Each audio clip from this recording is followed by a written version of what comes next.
All right, hour number 2 of the show, live from the Casino Arizona and Talking Stick Resort Studios. It's Wolf and Luke. Lorenzo Alexander is here. And one of the things that you notice when it's a national broadcast and the Cardinals are on Thursday or Monday, or I guess probably even Sunday night, Zoe, is you start to hear all these people on the broadcast, maybe people you know who don't watch the Cardinals very much from out of town. They have this like 30,000-foot view of the team. Yeah. I was telling Wolf before the show, I got some version of this text or call from easily a dozen people yesterday of what happened to Marv. Like last time we saw him, he looked like he loved football. And last night he looked miserable. Like they haven't seen him since last season, really, unless it's a highlight or whatever. We got a lot of that last night, specifically on Marv and Kyler. For sure. And I did too from my cousin. I grew up with him, was like my big brother.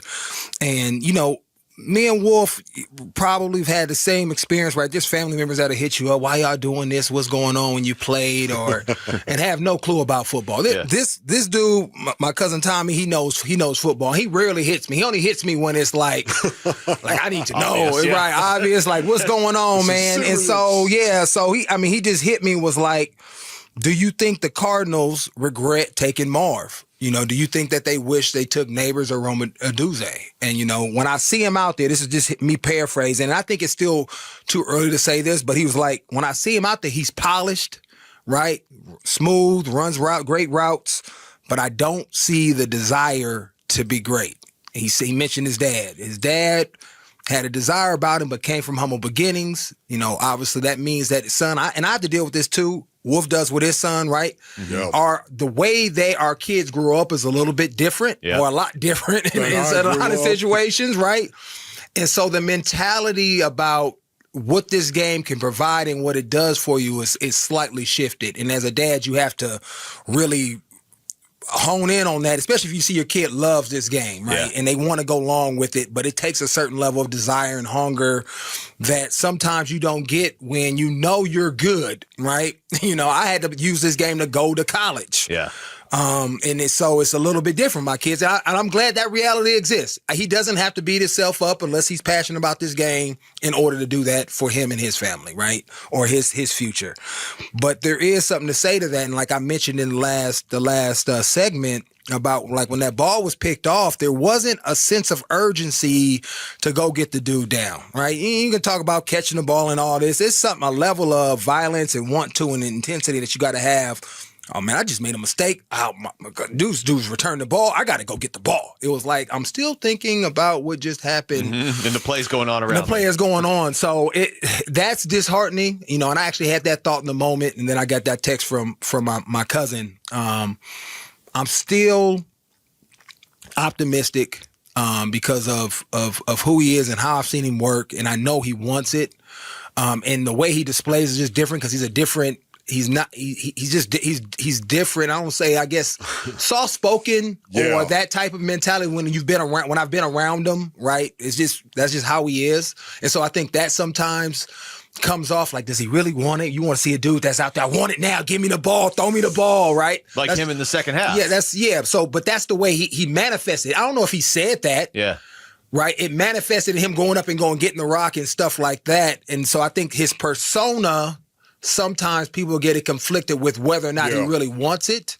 And he's just in his head right now a lot. And he just needs to go out there, play free, have fun, and just try to make plays. And it's good to see that he rebounded last night and made a couple of big catches for the team that he had dropped earlier or had stopped running his route. And put him in a bad position. So I'm so glad you're here because I've been thinking about this, and it's counter and contrary to everything that I believe about competing and playing on a team sport like the game of football. But do you think it's possible that he's too team oriented?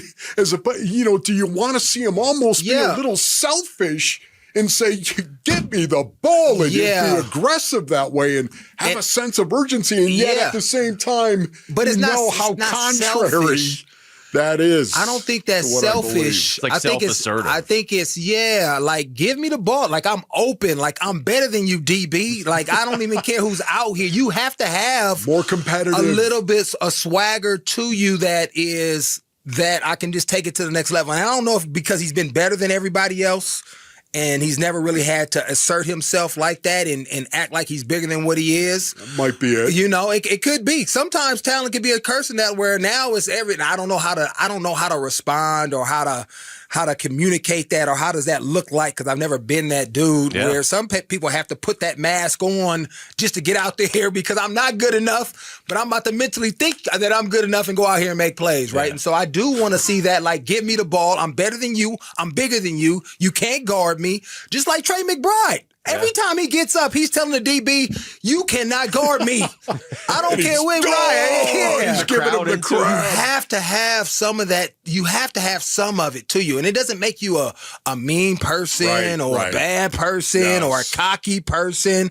You have to have that. Larry had that too. I mean, when you watched him play, how violent he would smile at you and let you know, like, yeah, I'm dogging you, and help you up and clap you on, and that's why he would win some of those character awards too. But Larry was a dog about the way he approached it. You could see the aggressiveness. So I don't want people to think like you have to be a whole different persona, but you can be a dog and be a nice person and just go out there and play hard and compete and let people know, like, hey, I'm that nice. I'm just am, and you can't stop me, right?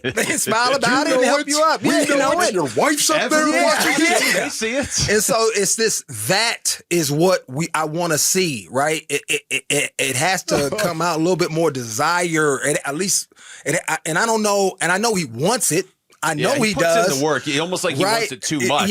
But it doesn't manifest itself. So I don't know if he's like that. People call that, being in your head. You're thinking so much. You're not even out here really enjoying yourself. You're not in the moment. Doesn't look like he's you're enjoying thinking himself. Right? Even the touchdown, he didn't even look happy. He looked like relieved. Like, oh, thank goodness. It's in his head. Yeah, right. So I don't know how you get him out of that. I know I like him. I like the way they try to get the ball to him early, quick route, get him, let me run somebody over, stiff arm you. Yeah. I think doing more of those type of things, I think is going to help him. Just to remind himself, right? Remember who you are. There's somebody need to be on the sideline. He needs to hire a hype man. Somebody needs. I don't know who it is. Get like a Michael Irvin type or somebody like that. Hey, man, just follow this dude around and just remind him throughout the entire game of how he's built, who he is, whose son he is, and just go out here and play it. Hey, man, I know you drive. Man, you remember who you are, man? Man, go out here and do this.